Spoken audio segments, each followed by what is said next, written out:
hvor vi ser en ung birkebevoksning, som jeg lige har vandret igennem. Og birken indvandrede til Danmark allerede for 12.000 år siden. Det var i begyndelsen af Holocæn-tiden. Og det er dermed Danmarks ældste skovbevoksning.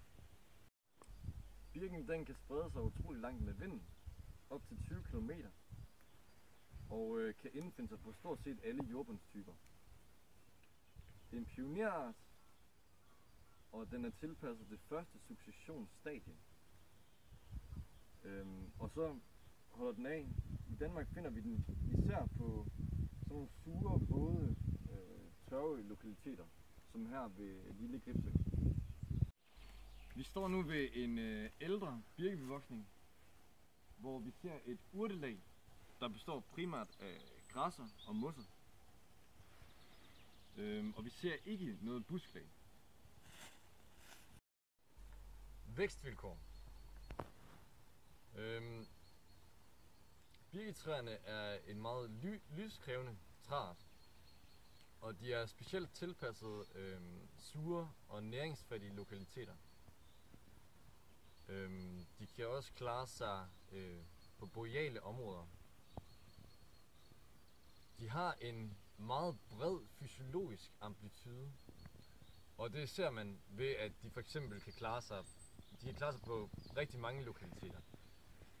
Selv i vand. Meget våde lokaliteter. Men den biologiske amplitude er relativt smal, fordi at de tit kommer til korte i konkurrence med andre træarter.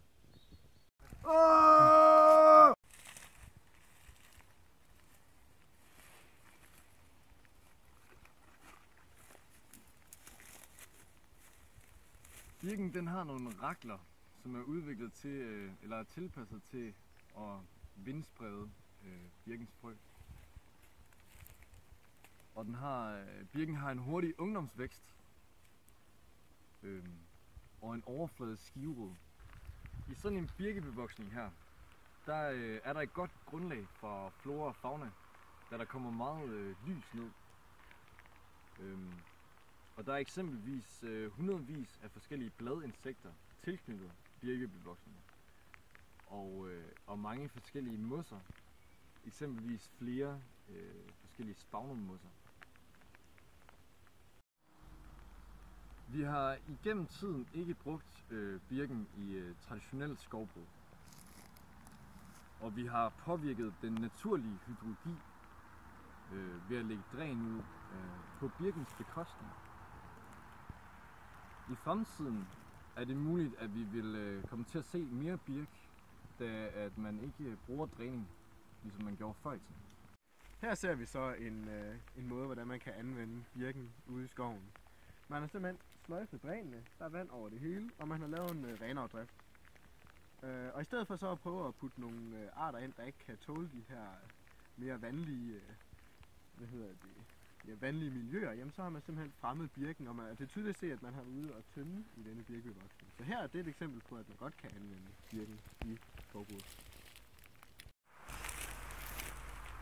Den trussel, der er for birken, er, at de lokaliteter, hvor den er tilpasset til, at de forsvinder. Og det er, som vi før har nævnt, de her våde, sure, tørveagtige lokaliteter. Men det er der ikke umiddelbart nogen udsigt til, da at man er begyndt at stoppe dræning og føre naturnær skovdrift.